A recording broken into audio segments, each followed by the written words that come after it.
What's going on, everybody?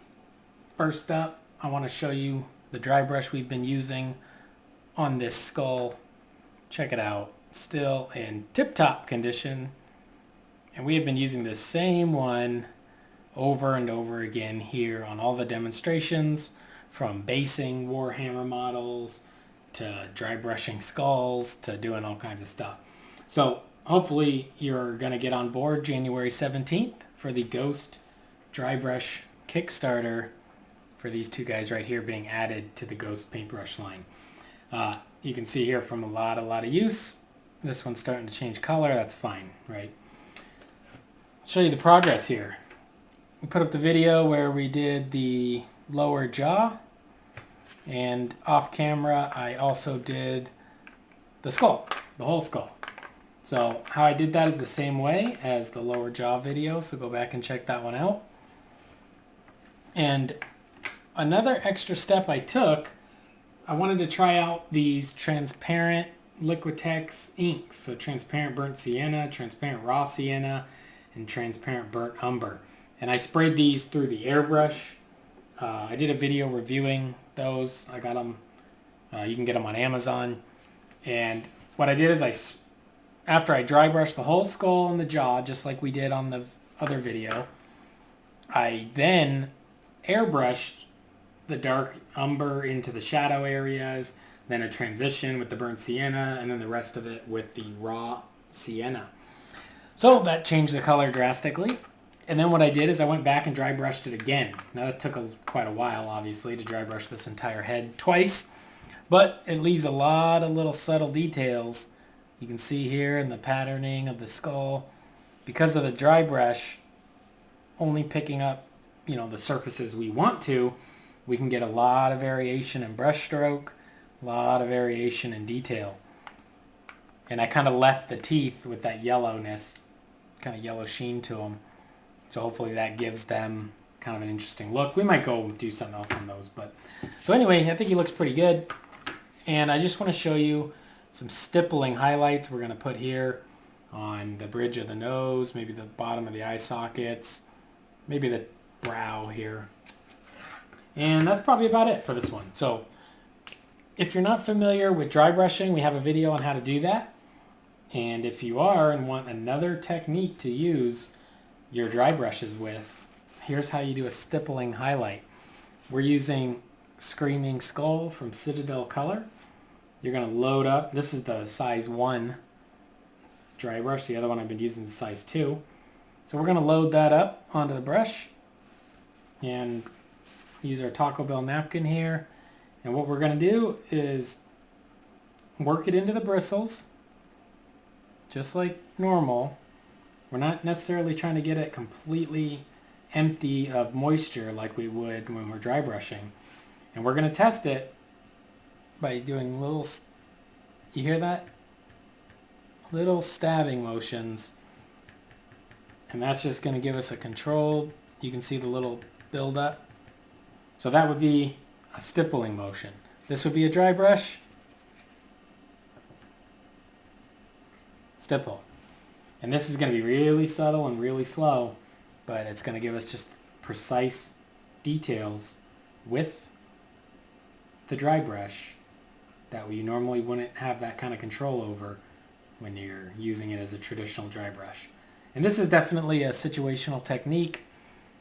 Obviously, it's not like you have to do this every single model or every single project, but it's not a bad idea if you want to just pick out some little extra details where maybe the light's hitting, little extra highlight, and it's a slow, calm process. On this sharp edge here, we can give it a kind of a little dry brush there, but on these areas we want to try to build up kind of a stippling. Now the stippling too, there's a little bit of a benefit there too, because it leaves texture. So on a model like a bone or a skull, that texture can actually be useful because this is rough. Even though the actual sculpture of this thing is pretty smooth, if it was a real skull, it would have a pretty rough texture. You know, maybe it was found in the wilderness or something. And that's going to give you a lot of control, a lot of fun. Gently just stippling, stabbing. Think of it as stabbing. Stippling is stabbing. You can see right there. I mean, we've built up some interesting highlight. Maybe we'll carry it over here on the back of the eye socket or cheekbone here. And trying to just keep it in areas to build interest. Areas where we think need to be a little lighter. Areas where maybe this thing has been brushed up against, maybe some of the dirt and grime has been wiped away. And that's about it. Stippling's super easy. It's definitely a calming part of your project. I'd say it's a more advanced dry brush technique, only because you're actually aiming it very specifically where you want to put the lighter deposit of color. But once again, with dry brushing, I mean, it's very, very easy. It's just a matter of doing it. So hopefully this was of value to you. All you're going to do is treat it the same way as a dry brush. Load up the paint onto your brush, wipe it off. You can stab into the paint. Stab, stab, stab, stab, stab, stab, stab. See, there's too much there. Let's wipe. There we go. Let me get out any major wet spots, and there we go. We're back to it. And you could do this, I mean, you could do this through the whole model and just basically building up as much texture as you like. Maybe we'll hit the top of these bones on the jaw here, like the teeth kind of lead into. And we're just telling the viewer this area around his face, this area is more important. So when the viewer looks at it, he stares right into his eyes. And now we're just going to do a little bit here on the bottom. We're going to follow the idea that this bottom jaw should actually be lighter, or I mean darker, because there should be some shadow on it. But there is some raised texture here, some nice raised areas that we can pick out here on the chin. It's a point of interest on the face. You see how we built that up a little bit. Some of this part here, maybe where this part of the jawbone connects to the chin, just to show there's something happening there.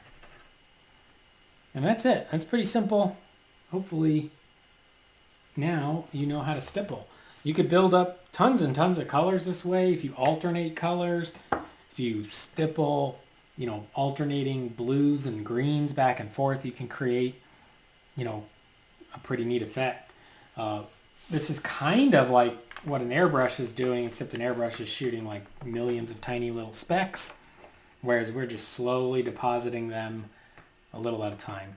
Now hopefully you can now see that there's a little bit more highlight on the eye socket. You can definitely see it here on the brows, the eyebrow bone, I don't remember what that's called, on the nose here. And that just gives him a little more pop. So hopefully you enjoyed that. Please subscribe if you're interested in the Ghost Dry Brush, live on Kickstarter, January 17th. Check it out. It's going to be available in a 10 brush set. You'll get 2 dry brushes and 8 rounds. The rounds have been very, very popular since last year, so you'll really love them, and I hope to see you there.